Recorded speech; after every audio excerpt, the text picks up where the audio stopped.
തിരുവനന്തപുരത്ത് ഇപ്പോൾ തെരഞ്ഞെടുപ്പ് പുരോഗമിക്കുകയാണ്. 59 പേരാണ് വോട്ട് ചെയ്തിരിക്കുന്നത്. തിരുവനന്തപുരത്ത് LDF-ഉം UDF-ഉം മത്സരിക്കുന്നു എന്നുള്ളത് കൊണ്ട് തന്നെ BJPയുടെ വിജയം സുനിശ്ചിതമാണ്. സംസ്ഥാനത്തെ ആദ്യത്തെ BJP മേയറായിട്ടാണ് VV രാജേഷ് തെരഞ്ഞെടുക്കപ്പെടുക എന്ന് മാത്രമല്ല, കണ്ണമ്മൂരിൽ നിന്ന് ജയിച്ച സ്വതന്ത്രന്റെ പിന്തുണ കൂടി BJPക്കുള്ളതുകൊണ്ട് യാതൊരു തരത്തിലുള്ള ആശങ്കകൾക്കും അടിസ്ഥാനവുമില്ല. ക്രോസ് വോട്ടിങ്ങിനൊന്നും ഒരു സാധ്യതയുമില്ല. പ്രശാന്ത് കൃഷ്ണൻ തുടരുന്നുണ്ട്. പ്രശാന്ത്, 59 പേർ വോട്ട് ചെയ്തു എന്നാണ് മനസ്സിലാക്കുന്നത്. ഒപ്പം മുഖ്യമന്ത്രി VV രാജേഷിനെ നിയുക്ത മേയറെ അഭിനന്ദിച്ചു എന്ന വാർത്തയ്ക്ക് മുഖ്യമന്ത്രിയുടെ ഓഫീസ് തന്നെ വിശദീകരണം നൽകുന്നുണ്ട്. രാജേഷ് അങ്ങോട്ട് സ്റ്റാഫിനെ വിളിച്ച് ബന്ധപ്പെട്ടും മുഖ്യമന്ത്രി സംസാരിക്കാൻ തയ്യാറായി എന്ന നിലയിൽ എന്തൊക്കെയാണ് വിശദാംശങ്ങൾ?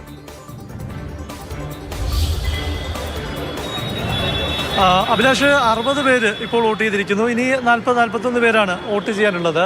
നേരത്തെ പറഞ്ഞ മുഖ്യമന്ത്രി രാജേഷിനെ വിളിച്ച് VV രാജേഷിനെ വിളിച്ച് അഭിനന്ദനം ആശംസ നേർന്നു എന്ന വിഷയത്തിൽ ഒരു വസ്തുതയിലേക്ക് വരാം. ഒന്ന്, രാജേഷുമായി ബന്ധപ്പെട്ട കേന്ദ്രങ്ങൾ രാജേഷ് തന്നെയാണ്, VV രാജേഷ് തന്നെയാണ് മുഖ്യമന്ത്രിയുടെ അഭിനന്ദനം, മുഖ്യമന്ത്രി വിളിച്ച് അഭിനന്ദിച്ച കാര്യം പങ്കുവച്ചത്. പക്ഷേ മുഖ്യമന്ത്രിയുടെ ഓഫീസ് വിശദീകരിക്കുന്നത് VV രാജേഷ് താൻ മേയർ സ്ഥാനാർത്ഥിയായി മത്സരിക്കുന്ന വിവരം മുഖ്യമന്ത്രിയെ അറിയിക്കുന്നുണ്ട്.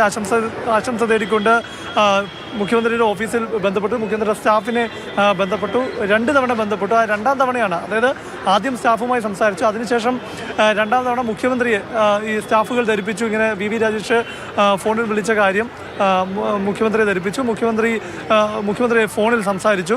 അപ്പോൾ താൻ മേയർ സ്ഥാനാർത്ഥിയായി മത്സരിക്കുന്ന കാര്യം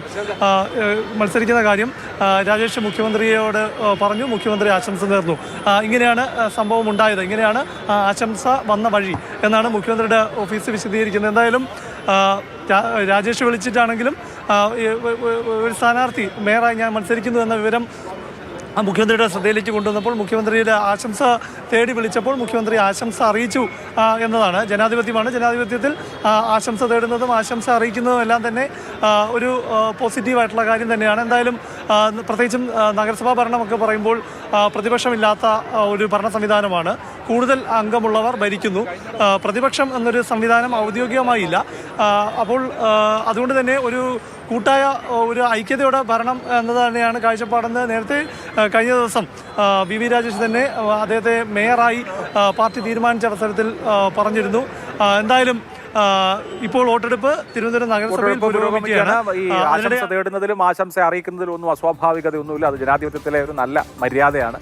അത്രയേ ഉള്ളൂ. അതിൽ രാഷ്ട്രീയ വിവാദങ്ങൾക്കൊന്നും യാതൊരു പ്രസക്തിയുമില്ല. കൊല്ലം പരവൂരിൽ നഗരസഭാ ചെയർമാനായി LDF-ലെ ജയലാൽ ഉണ്ണിത്താൻ തെരഞ്ഞെടുക്കപ്പെട്ടിരിക്കുന്നു. മറ്റ് നഗരസഭകളിലെ വിവരം വരികയാണ്. ഇപ്പോൾ തൃപ്പൂണിത്തുറയിൽ 21 വോട്ടുകൾ നേടി BJP-യാണ് മുമ്പിൽ. അവിടെ ക്രോസ് വോട്ടിംഗ് നടന്നിട്ടില്ല. അപ്പോൾ BJP-യുടെ മുനിസിപ്പൽ ചെയർമാനുള്ള ഒരു മുനിസിപ്പാലിറ്റിയായി എറണാകുളം ജില്ലയിലെ തൃപ്പൂണിത്തുറ വരും. തൃപ്പൂണിത്തുറയിൽ ആദ്യ റൗണ്ട് കഴിഞ്ഞപ്പോൾ 21 വോട്ടുകൾ നേടി BJP-യുടെ സ്ഥാനാർത്ഥിയാണ് അവിടെ മുമ്പിൽ. കൊല്ലത്ത് നിന്ന് കൊല്ലം പരവൂർ നഗരസഭയിൽ LDF-ലെ ജയലാൽ ഉണ്ണിത്താൻ ചെയർമാനായി, കരുനാഗപ്പള്ളി നഗരസഭയിൽ UDF-ലെ P. സോമരാജൻ ചെയർമാനായി തെരഞ്ഞെടുക്കപ്പെട്ടിരിക്കുന്നു.